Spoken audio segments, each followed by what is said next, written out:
अस्सलाम वालेकुम students. Hope you all are fine. Students, आज हम bio class 11 chapter number 15 topic number 6 coral reefs पढ़ेंगे। So let's start. Coral reefs are diverse and productive marine ecosystem found in shallow tropical and subtropical waters।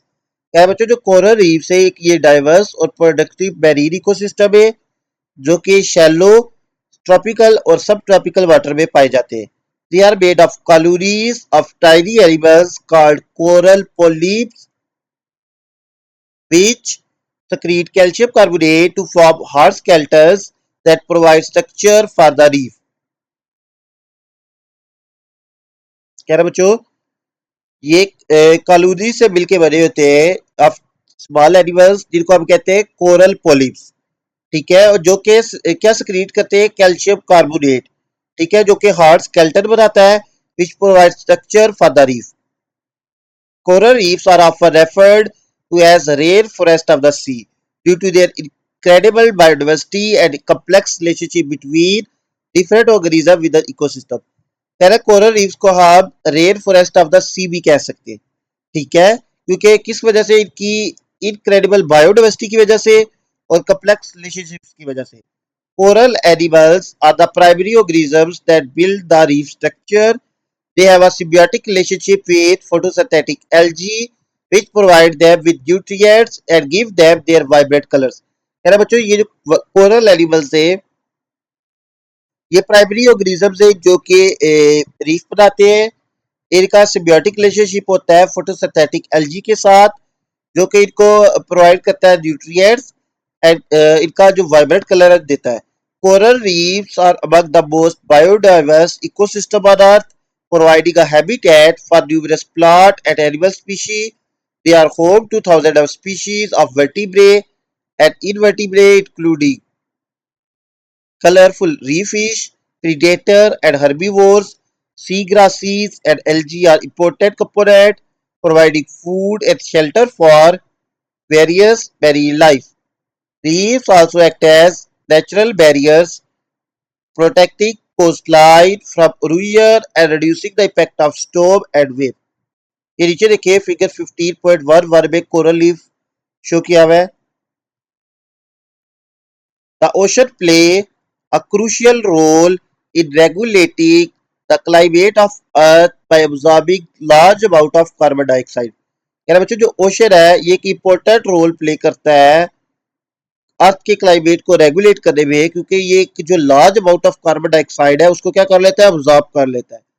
Burning of fossil fuel and deforestation has increase carbon dioxide level significantly. कह रहे बच्चों, जो fossil fuels है like कोल, oil और gas, जब उनकी burning से और डिफोरेस्टेशन से यानी फॉरेस्ट की कटिंग से जो CO2 का जो लेवल है, कार्बन डाइऑक्साइड का जो लेवल है एटमोस्फियर में, वो बहुत ज्यादा इंक्रीज हो चुका है। About 25% of carbon dioxide released produced is absorbed by ocean। अब कह रहे हैं ये जो 25% जो टोटल कार्बन डाइऑक्साइड रिलीज या प्रोड्यूस होती है इसको कौन ऑब्जॉर्ब कर लेता है, ocean. Presently it is about 22 million ton of carbon dioxide per day। कह रहे हैं presently about 22 billion ton of carbon dioxide per day absorb हो रही है। However, the excess carbon dioxide absorbed by ocean has significant consequences। कह रहा है ये जो excess carbon dioxide जो ओशन absorb करते हैं इसके बहुत सारे significant consequences है।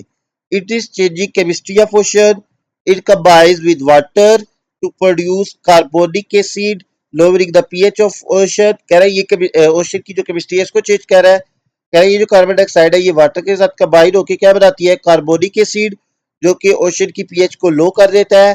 The increase temperature also enhances acidification process. उसके अलावा जो टेम्परेचर इंक्रीज हो रहा है वो भी इस एसिडिफिकेशन प्रोसेस को इनहांस कर रहा है। Ocean acidification can harm marine life. कह रहा है ये जो ओशन की एसिडिफिकेशन हो रही है यानी इसकी जो पीएच डिक्रीज हो रही है ये मैरीन लाइफ को हार्म का नुकसान पहुंचा रहा है, particularly organisms with calcium carbonate shell or skeleton such as corals, mollusks, and some type of plankton।